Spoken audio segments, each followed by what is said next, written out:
Hey, happy day 539 of what you up to now. Doing daily documentation, just a quick little journal note. Sometimes it's not so quick because I start talking about something about what I'm doing as I'm transitioning from the brick and mortar world of corporate America and online businesses in a bunch of different industries. I think I figured out I've been in at least 27 different fields and industries in my career. Now, I'm old, so it's really not that many when you think about it, but it's still kind of a lot compared to what other people do. That means I've been involved in a lot of things. Some things really good, some things awesome, some things were like, oh, soul-suckingly terrible. And I don't think you always understand that or know that until you get involved in a business or get in an industry and you really learn and understand how the inside of the beast works. Because sometimes not sometimes, all the times, what we see on the outside looking in is very, very different than what's actually happening from the inside looking out. I find some industries do things and have practices that are so outrageous and ridiculous that other industries would never even tolerate them. The way employees are paid in the automotive industry, not manufacturing the cars, but in the service industry, freaking mind-boggling. And the way consumers are ripped off because of the way that charging is done, but the employees cannot even make a living wage. That is, to me, that's just like almost criminal. Same in the restaurant and hospitality industry. How waiters and waitstaff and busboys and waitresses are paid, it's freaking ridiculous. You know, we hear a lot about the fast food industry, but that's just the tip of the iceberg. That is not even where it's the worst. Where it's the worst are the waiters and the servers. And cooks and chefs. I've never seen an industry where you go around and you work for free for months and pay your own living expenses as an internship. And I guess there are a lot of internships and things in different industries are adopting some of those things. But again, that and even retail has adopted these practices of having employees be on call all the time, but they're never really working or getting paid or salary, but they have to be on call and be able to be there within an hour or they don't have a job. And that is ludicrous to me. And people put up with it. People tolerate it. I don't understand.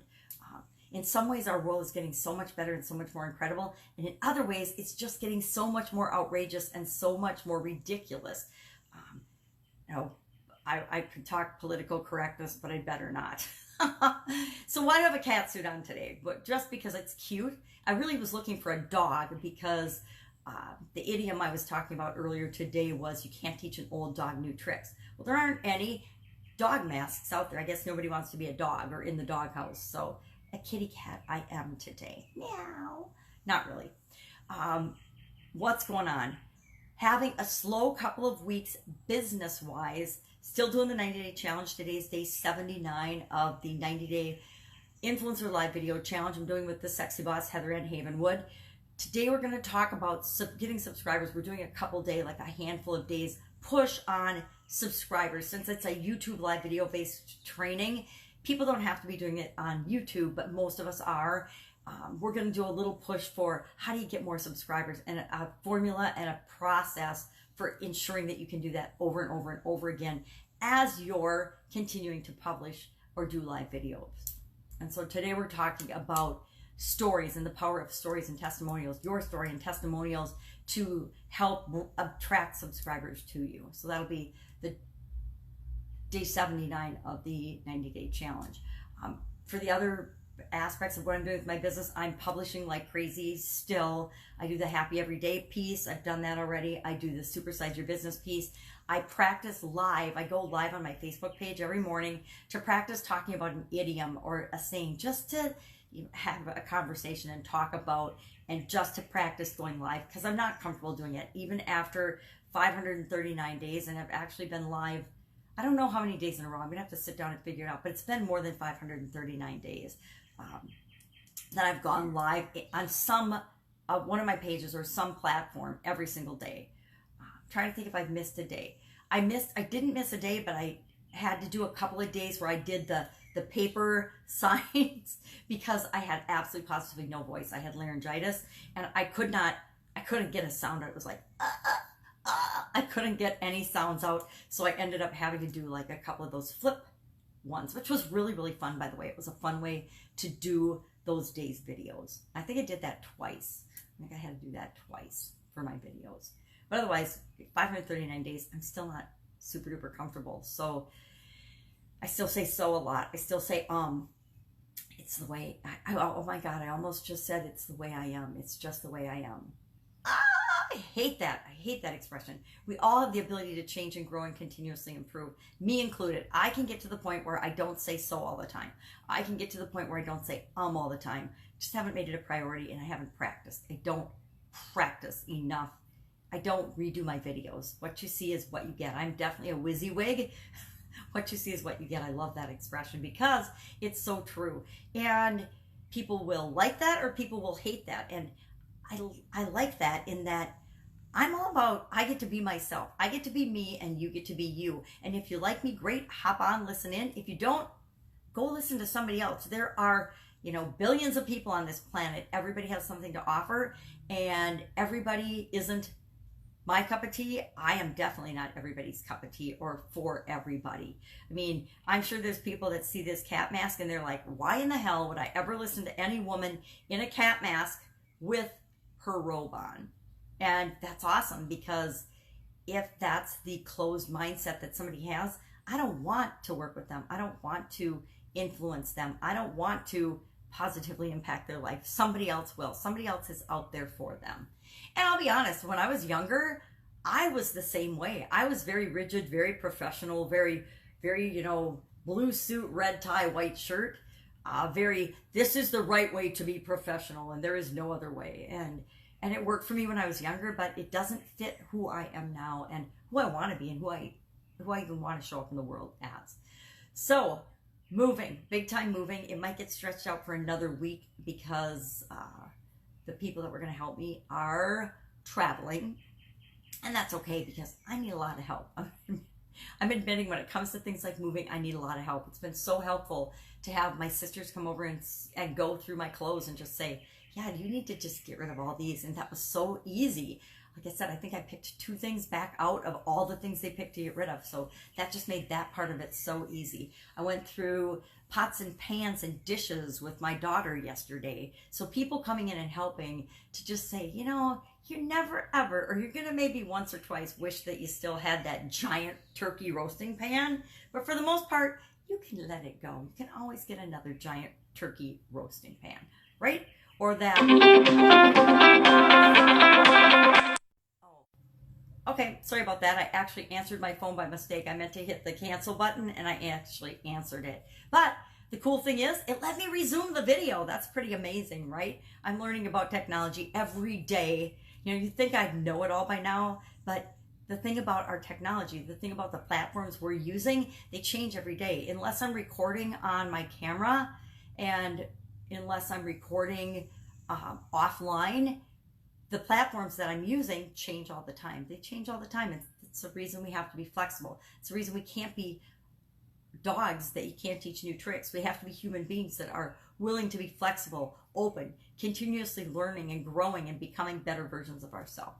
So that's what I'm working on with this move, becoming a better version of myself. And I will admit, I wallow in self-pity every once in a while, and I feel bad, and I'm like, this sucks, because moving is a ton of work. Especially, I've been in this house 2 decades now, and the house before that, I moved stuff with me from that I probably should have gotten rid of because I had that for the previous 2 decades. And I'm learning that it isn't really awesome to be this pack rat and to save a lot of stuff. There's stuff that I haven't touched in 10 years. If I haven't touched it in 10 years, somebody else could have already used and benefited from that. What a waste of resources. And I feel like such a abundance, lack and scarcity victim that I feel like I have to hang on to all these things because I'll never get them again.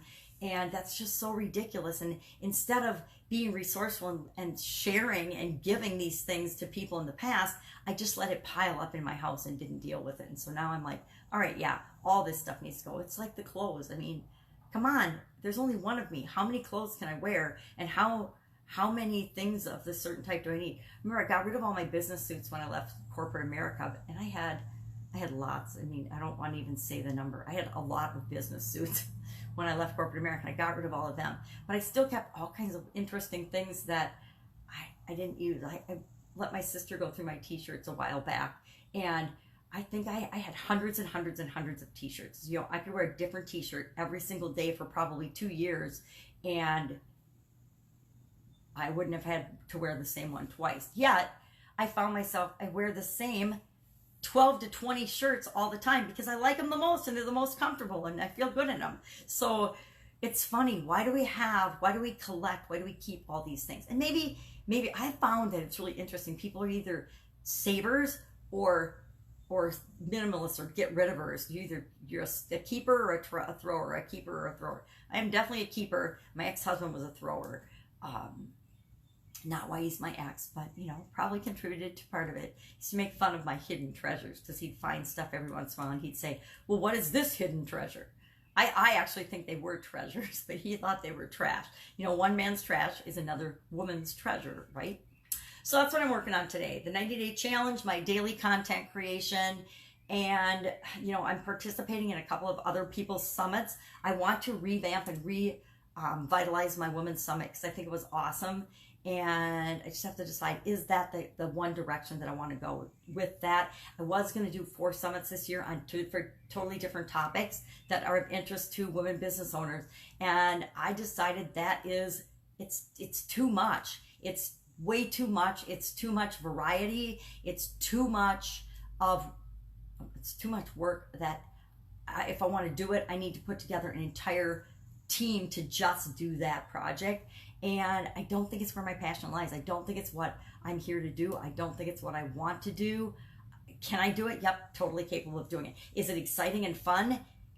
Do I like doing it? Yes. But is it really the right direction for me? I'm kind of questioning that now. So I'm sure I talked about that a year ago, that I was going to do that when I got the idea. And now I'm just like, yes, but no. The 90-day challenge and other things have come up as a result of that first summit, and other projects are coming up as a result of that. Other summits are coming up as a result of that. And I like doing summits, but I don't know that summits are my thing. I think challenges are my thing. I adore doing challenges. I love doing challenges. I am doing challenges all the time with myself and with other people. So I think maybe challenges are my thing, and I'm the queen of challenges, not the summit queen. I love doing summits, but Bailey Rickard to me is the queen of summits, and she does an incredible job at it. And, you know, let her teach people how to do summits. I don't ever want to teach people to do summits, but I do like doing them. I do like teaching people how to do challenges. The last 3 summits I've been on, the topic that I've talked about is how to do challenges. So obviously that's where I'm drifting toward, that's my thing. That is the thing that I will talk more and more and more about, and probably be more of an expert about.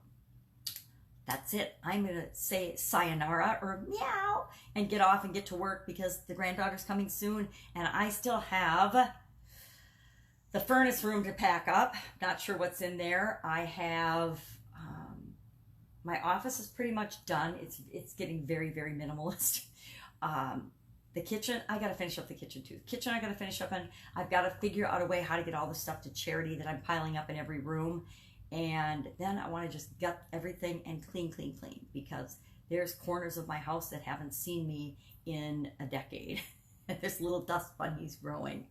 Go out, make an awesome day. If I can help you in any way, know that I'm busy moving, but I am here to help you. If it's a quick thing, Voxer me or text me, and I will get to it as soon as possible. Take care. Have an awesome day, and I'll, of course, be with you tomorrow.